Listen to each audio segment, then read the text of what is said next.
Jai Shri Krishna, Jai Shri Swaminarayan. Welcome back. Tonight, I'm going to talk about the Hare Krishna mantra, Om, and the Srimad Bhagavatam, a triple header.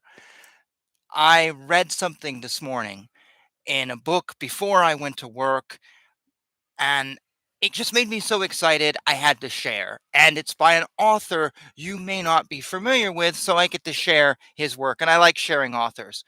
Before I do that, I've been told that I sit too close to the camera. I don't think I do. I try to get close enough so I can use my hands and you can see my hands. Uh, but I've been told I should back up. For me, it feels weird and it looks weird when I see YouTubers this far away. But for you, I'm backed up. Doesn't help the sirens that are outside, though. That's just whatever. Of course, every time I try to record, there's sirens. I'm not going to take it as a sign from God. Also, I was not going to record tonight. I actually said it on last night's show that you wouldn't see another video from me for a week because I just have a lot to do. Part of it is my girlfriend and I are looking at starting our own business. So I'm going through all the prep work for that. And I have like 20 hours of videos for the Ramayana to record on this channel, preview of things to come. I'm reading the entire 6-volume Ramayana. But when I read this little thing this morning, I just got so excited that I'm like, I have to share with all of you. Like, you see a movie or hear some music and you just have to share it with someone because it's just so great and you have to tell all your friends. So, my friends, I'm telling you, I'm going to read the little quote and then afterwards I'll sort of describe the books a little bit because they need a little description. But just briefly, I am reading from a book called Vyasa Deva's Vedic Universe, Part 2, Canto 5. So, this is an in depth look at Canto 5 of the Srimad Bhagavatam by Radha Karana, published in 2019. It's one of two books, but I'll talk about them afterwards. So, what this is a quote from the Srimad Bhagavatam and then Radha Karana's commentary afterwards. So, here is the quote, Canto 5, Chapter 19, Verse 3. Let me please your lordship by chanting the Bija mantra Omkara. I wish to offer my respectful obeisances unto the personality of Godhead, who is the best among the most highly elevated personalities. Your lordship is the reservoir of all the good qualities of Aryans, people who are advanced. Your character and behavior are always consistent, and you always control your senses and mind. Acting just like an ordinary human being, you exhibit exemplary character to teach others how to behave. There is a touchstone that can be used to examine the quality of gold, but you are like a touchstone that can verify all good qualities. You are worshipped by Brahmanas, who are the foremost of all devotees. You, the Supreme Person, are the King of Kings, and therefore I offer my respectful obeisances unto you. Now, the commentary by Radhakarana. The pranava, or seed mantra called Omkara, is the root of all other mantras.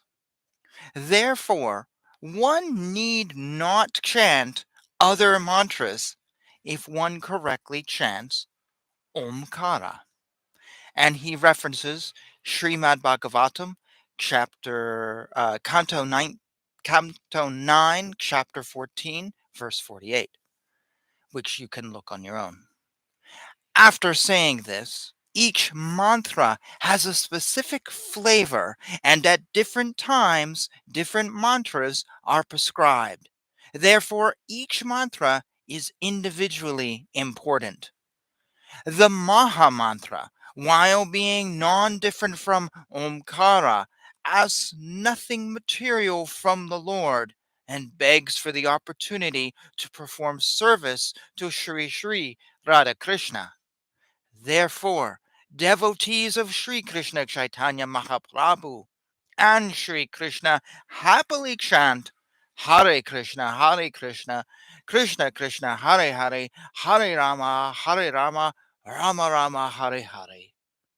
In numerous teachings, Srila Prabhupada explained that the name Rama in the Maha Mantra can indicate Lord Ramachandra, or Lord Balarama, or Lord Nityananda, who is actually non-different from Lord Baladeva. The Aksharyas explain that the same name, Rama, can also indicate Lord Krishna as Radha Ramana, who is the enchanter and beloved of Sri Radha. All outcomes are dependent on the initiator's desire and intention. In his prayers, Sri Hanuman glorifies the aspect of Lord Ramachandra that displays his specific and unblemished, equal to all character. Sri Hanuman said, "My lord, you are like a touchstone that could verify all good qualities." All the good qualities of the demigods become manifest in the body of a devotee, and the pinnacle of all good qualities is the devotee who constantly thinks of the Lord and serves the Lord. Lord Krishna instructs us as follows in the Bhagavad Gita 11:55.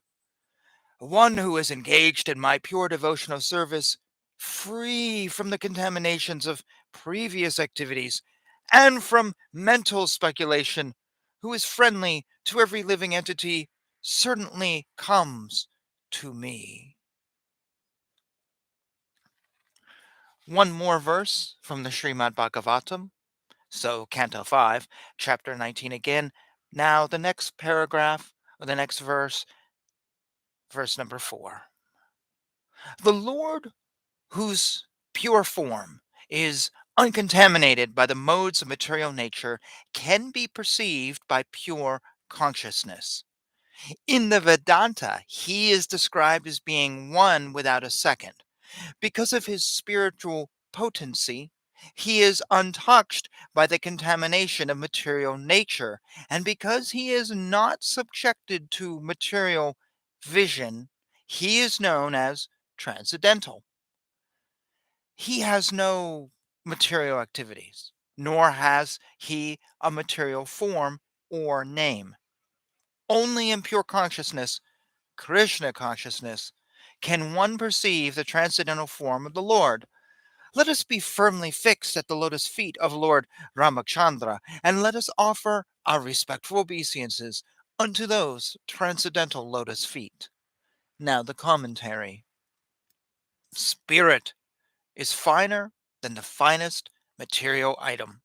And just as the ether never mixes with anything, similarly, spirit is never touched by matter. One can only realize the spiritual aspects of the Lord via devotional service, which is performed from the spiritual platform. Sri Hanuman's sincere prayer is to always be engaged in the Lord's service and to constantly offer respects to the Lord as his servant messenger. Normally, the Lord is carried by Garuda, but in the pastimes of Lord Ramachandra, he is carried by Sri Hanuman. And thus ends this excerpt. There's so many great things here. They don't need elaborating on. I can't say any more. I welcome you to do so in the comments below. I do want to make note that the Sri Krishna Maha Mantra, as we say it, Hare Krishna, is not what's in the Upanishads. The Upanishads actually have it the other way. And this was changed politically. I forget the politics of it. It was not done by Srila Prabhupada. It was done long before him, actually. I think in the days of the Bengali Renaissance, they actually switched this for the first time.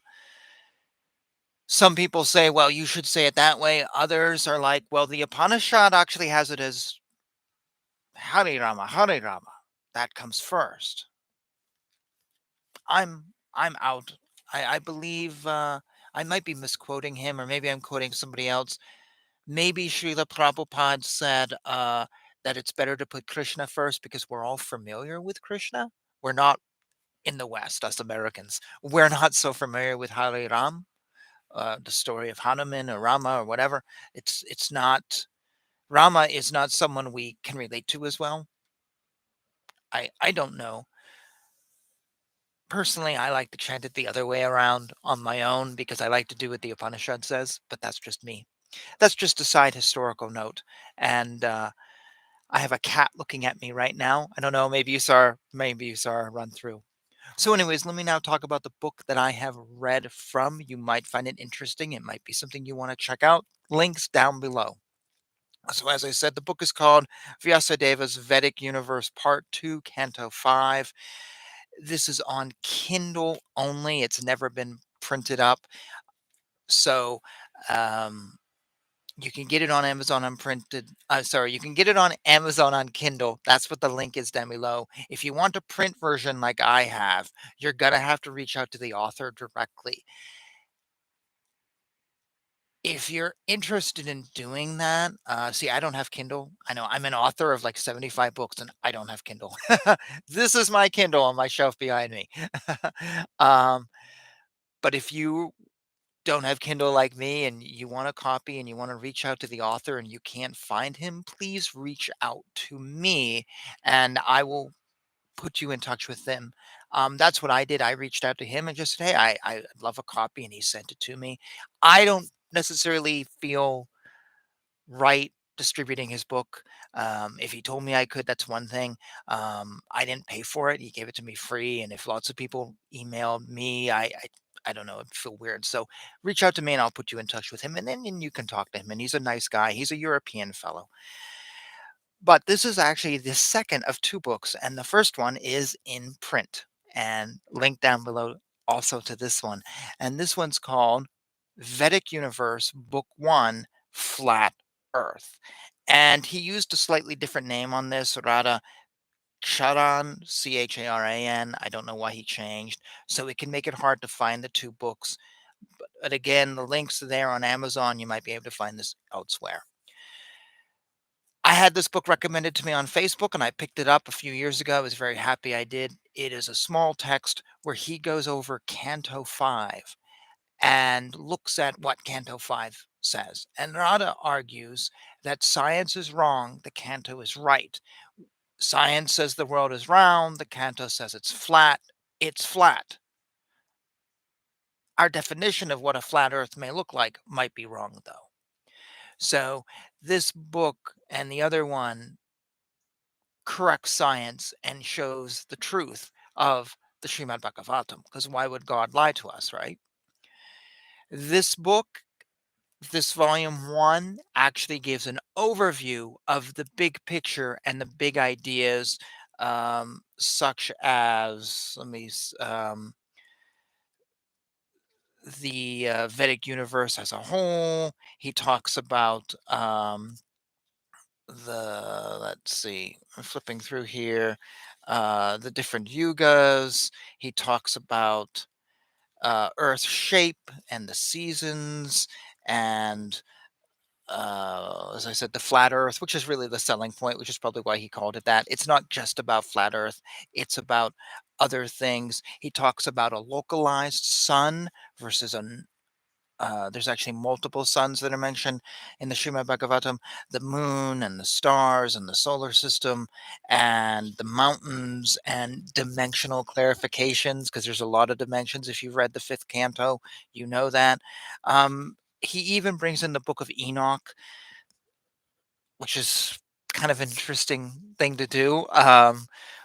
Leads us into a whole nother discussion on that Christian book, but that's or Gnostic book, whatever it is, whatever we'd probably call it. I won't go there. But this gives the overview. And then in volume two, he goes verse by verse through the entire canto. And I'm actually currently reading this. I'm on page, oh no, I think I took my bookmark out to make the video. I did. I'm on page 60 something. I just finished reading Canto 5 earlier this year. So I put off reading this until after the fact because it goes verse by verse. I wanted to read it and then go back. I don't like reading the book and then the commentary of the book. I lose track. I just can't do it. It's like I'm reading two books at once and they overlap too much. So I always read the book and then I go back and work on the commentary. So I'm working on this right now and it's very interesting. And in the future, you will find Canto 5 read on this channel. At the time of this broadcast, I've done the first four cantos. When I get to Canto 5, I actually refer to this book a lot in piecemeal fashion. I will look in it for different things and refer to it in the video. So yeah, that's Radhacharana. That's his thoughts on two verses of the Srimad Bhagavatam and the Maha Mantra. I'm going to end the show here. A very rare, very short show. And just thanks for hanging out with me. And I don't know if this distance is workable or not. I don't know. So many YouTubers I watch are really just from here on up. So I think it's just an opinion thing. But feel free to put that down below. And I will check you out later. I wish you all the best. Thank you for watching as always. And all the best to you in your spiritual life, wherever you may be, anywhere in this world, whoever you may be, whatever religion you may practice, my best to you, whether I practice the same thing or not. The goal, as we read, is serving the Lord. So if you're doing that, then we're kind of on the same page. And that's sometimes more important nowadays to be on the same page than not. So with that, I will say thank you. Om Namo Narayanaya. Jai Shri Krishna. Jai Shri Swaminarayan.